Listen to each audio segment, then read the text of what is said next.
बात करें behind the scene की तो यहाँ पर हो रहा है सेलिब्रेशन। असल में सीरियल के 400 एपिसोड पूरे हो चुके हैं।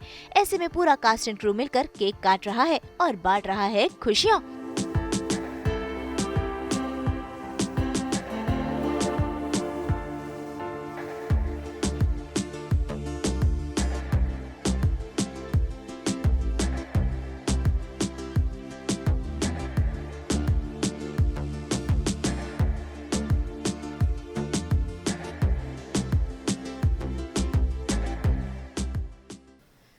एक्चुअली मैं बोलना चाहूँगी कि जब हम डे 1 से शूट कर रहे थे और आज दिन तक मुझे ऐसा लगता है कि हमारा जो बॉन्ड है वो हमेशा ग्रो ही हुआ है। बीइंग एन एक्टर हम दोनों एक दूसरे के लिए इतने ज़्यादा सपोर्टिव हैं कि जब मैं सेट पे आती हूँ तो हम रिहर्सल करते हैं, हम दोनों एक दूसरे से डिस्कस करते हैं कि सीन कैसे होना चाहिए। और आई थिंक ये बहुत इंपॉर्टेंट होता है किसी भी सीन को अच्छा बनाने के लिए, और जिसकी वजह से मुझे लगता है कि व्यूअर्स को भी वो देखने में मज़ा आता है क्योंकि केमिस्ट्री अच्छी दिखती है, हमारी डिस्कशन हुई होती है।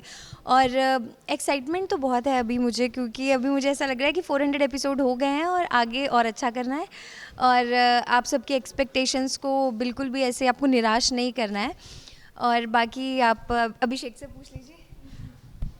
मैं ये कहना चाहूँगा कि जब बहुत ही डेडिकेटेड और पैशनेट और क्रिएटिव लोग एक साथ मिलते हैं ना, जिनका विजन अलाइंड होता है, तो आई थिंक वहाँ पे एफर्ट की ज़रूरत नहीं पड़ती है। जब हम पहले दिन पे सभी मिले थे, आई थिंक सर 80-90 की क्रू है पूरा हमारा, और सबका एक ही विज़न रहा है और everyone has been very focused towards कि आज का दिन का हमारा ये है।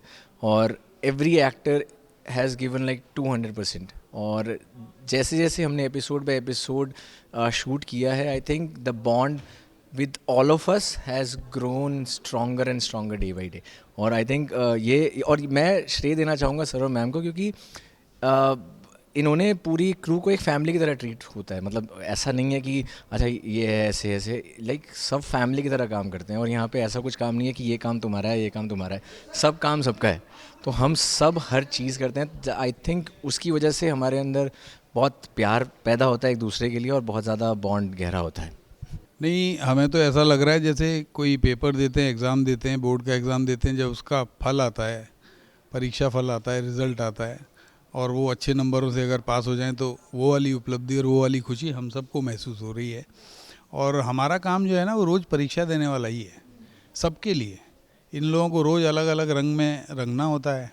जैसे देव अभी अलग अलग रूप में हमारी कहानी में दिख रहे हैं। कभी वो ड्राइवर बन जाते हैं, कभी चपरासी बन जाते हैं वो ओरिजिनली CEO चौहान इंडस्ट्रीज़ के। तो ये बड़े अच्छी बात है और हम सब के लिए सौभाग्य की बात है कि दर्शकों को इतना प्यार मिला इस शो को। और हम सब सौभाग्यशाली हैं कि इतने अच्छे लोगों के साथ काम करने का मौका मिला हमें। देखिए, ये जो एक दूसरे के कंधे से कंधे मिलाकर खड़े रहना है, ये एक ऐसा मैसेज है जो समाज में, आज के समाज में खासकर जो रिश्ते टूट रहे हैं, शादियां होती है और साल भर के अंदर टूट जाती हैं, इस मुश्किल परिस्थिति में भी कैसे रिश्ते बनाए रखे जा सकते हैं, कैसे उसका सम्मान किया जा सकता है, कैसे उसकी मिसाल कायम की जा सकती है, ये इस शो में आप देखेंगे। और सबसे बड़ी बात कि जब हम लिखते हैं तो हमको कहा जाता है कि रात को ही 2 दिन पहले ही स्क्रिप्ट चाहिए, इसलिए कि इन लोगों को भेजना होता है स्क्रिप्ट। ये लोग मांगते हैं कि हमें चाहिए देखने के लिए, समझने के लिए कैरेक्टर्स को, लाइंस को, और इतनी तैयारी अपने आप से, ये बहुत बड़ी बात है। और इन दोनों की केमिस्ट्री आपने देखी होगी, सबके दिलों में घुस गए हैं ये बुरी तरीके से, और अब नहीं निकलेंगे कभी भी। और ये सबसे ख़ास बात है, ये हमारे मैंने आज तक कहीं पे सुना नहीं है, बट ये सबसे ख़ास बात है कि हम लोगों की तैयारी अच्छी सिर्फ इस वजह से हो पाती है कि हमें स्क्रिप्ट पहले मिल जाती है। हमारे हाथ में सीन्स होते हैं कि हमें कल अगले दिन जा कर के क्या परफॉर्म करना है। लास्ट मिनट चेंजेस का कोई इतनी प्लानिंग एंड प्लॉटिंग, वो खड़े हैं आपके सामने, the brain of the show, the brain of the show. ये ऐसी प्लानिंग है ना इस इंसान की, मैं आपको बता नहीं सकता। ये खुद रात भर नहीं सोते हैं ताकि हम आराम से काम कर पाएँ। तो ये आई थिंक सर की ये, और मैं बताऊं, मुझे बहुत डांट पड़ती है अगर ज़रा सी स्क्रिप्ट में लेट हो जाए, रेखा जी ये क्या हो रहा है, तो मैं भी इस मामले में थोड़ी सी घबराई हुई रहती हूँ कि समय पे चीज़ें मिल जाए। बस ये सर की मेहनत है आई थिंक, जो हमारे ऊपर थोड़ी थोड़ी न्यौछावर हो जा रही है, बाकी सब इनका ही किया जा रहा है। तो 2 शब्द सर भी कुछ कहे। देखिए मैंने तो बहुत समय तक डायरेक्ट किया है, प्रोड्यूसर तो मैं 2012 में बना था, लेकिन एक डिसिप्लिन बहुत ज़रूरी होता है, वो हर मामले में होना चाहिए।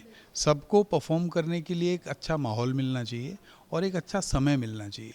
ये नहीं कि एक्टर आया लो भाई लो ये फटाफट लाइन बोलो, वैसा तो ये भी क्या परफॉर्म करेंगे और कोई डायरेक्टर भी क्या डायरेक्ट करेगा। तो मेरा मानना ये है कि सबको अच्छा समय मिलना चाहिए तैयारियों के लिए, और ये बहुत होशियार बच्चे हैं कि उस समय का इस्तेमाल बहुत सही करते हैं। ये बिल्कुल भी काम चोरी नहीं करते, इनका स्वभाव बिल्कुल भी नहीं है कि अरे देख लेंगे सेट पे, जो डेली सोप में काम करते करते बहुत सारे एक्टर्स का हो जाता है। लेकिन इनका इन्वॉल्वमेंट जैसा डे 1 था वैसा 400 एपिसोड के बाद भी है, ये बहुत अच्छी बात है। और ये लोग पूरी तैयारियों के साथ आते हैं और बीच में रीडिंग करते हैं, फिर डिस्कशन होती है, फिर इनके भी इनपुट्स बहुत अच्छे आते हैं, कई बार बहुत अच्छे आते हैं। I feel great. सॉरी हाँ, मुझे बहुत अच्छा लग रहा है कि 400 एपिसोड्स पूरे हो गए हैं। और एक्चुअली मुझे लग ही नहीं रहा है, क्योंकि मैंने तो लेट ज्वाइन किया था, फिर भी मतलब मेरे भी इतने सारे एपिसोड्स हो गए। वो भी उस दिन मैंने सोचा तो मुझे लगा अरे मुझे भी इतना टाइम हो गया, और ऐसा लग ही नहीं रहा है, बिकॉज़ हर दिन आके ना कभी भी बोर नहीं होते हैं। ऐसा लगता नहीं है कि यार क्या कर रही हूँ। हर दिन इतने इंटरेस्टिंग सीन्स आते हैं, इतने इंटरेस्टिंग डायलॉग्स आते हैं कि करने में मज़ा आता है। एज एन एक्टर एक्टर का जो पैशन होता है उसको ये शो जो है ना, उसको कैसे समझाऊँ, मतलब उसको अलाइव रखता है, मतलब ज़िंदा रखता है उस चीज़ को, उस भूख को बोल सकते हैं। तो उसके लिए उस हिसाब से तो बहुत अच्छा लगता है, लग रहा है। हम तो लेकर ही आते हैं आप सबके लिए 24/7 एंटरटेनमेंट। तो अगर आपको ये वीडियो पसंद आया, आप इसे लाइक करें, कमेंट देके अपनी राय ज़रूर दें। ऐसे ही एक्सक्लूसिव कंटेंट के लिए हमारे चैनल को सब्सक्राइब ज़रूर करें। अगर आप यही वीडियो फेसबुक पर देख रहे हैं तो हमारे फेसबुक पेज को भी लाइक करें। जल्दी से अपने व्हाट्सएप पर जाकर वहाँ भी हमें सब्सक्राइब करें, ताकि आप ना मिस करें एंटरटेनमेंट का कोई भी अपडेट। नाम तो आप सब जानते ही हैं, सास बहू और बेटियाँ।